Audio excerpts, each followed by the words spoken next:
my thoughts on the 5 practices, I've been to every single one of them so far, and I don't know if this is necessarily real surprising, but right now I would say that the offense is a little bit behind the defense at this point, which may be a little surprising because not too many people have a very high opinion of this defense coming into this season, especially, what the Wildcats potentially are going to have up front on this defense. But right now, I've seen them, especially in the team settings. And when I say really the team settings, talking about more 11 on 11, 7 and 7 on 7 is for the most part going to favor the offense in most instances. But the 11 on 11 sessions, the defense has kind of made it difficult for Noah Fifita and company. And I mentioned this a little bit last week, and I've seen it, I believe, a little bit even more in the last couple of practices. I don't know that they necessarily. I don't know that they dialed down practice on Friday when they had to go inside, but not as much of an intense team session as I think we've seen in some of the outdoor settings when they've gone, and Saturday or Sunday in particular, and then today. And I think that there's still some growing pains there with this new offense under Seth Dagey and what they're trying to do. And I want to see more intermediate routes, and I think I'm starting to see that a little bit more in the individual sessions. You're seeing Noah throw, check down, 5-7 yards, that kind of thing. But then when they get into the team and you get 11 bodies and things get kind of clogged up, it's a little bit more difficult to make a lot of those passes that we're seeing in the individual drills and the 7-on-7, some of those shorter routes.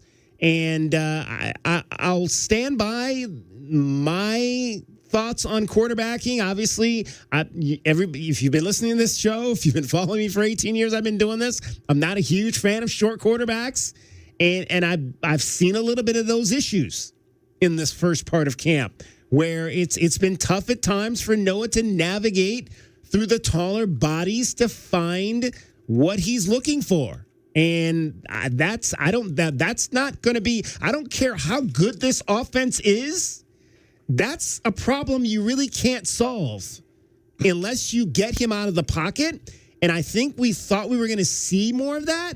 And that's not to say we won't necessarily see that, but we have not seen a lot of Noah outside the pocket, or, and I'll say when I say that, I'm saying planned outside the pocket, where you get the snap and you're moving outside the pocket. We've seen him scramble out because he's got to get out, but I don't know yet that we've seen a lot of him outside the pocket because they're planning to get him outside the pocket. And so I don't know if that's something we'll begin to see more of. They probably haven't installed everything yet. Well, hopefully, maybe that might be something we might not get to see. That might be something they don't unveil until after everybody's gone. And practice is kind of shut down at that point.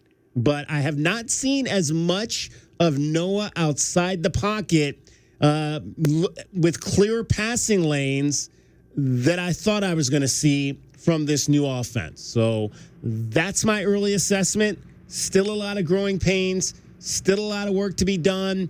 First offensive line struggled today. Josh Oglesby was not real happy with some of the things he saw from his first offensive group. And again, I've said they look the part. Those guys look the part, and they've got some experience, but they've got to find that cohesiveness.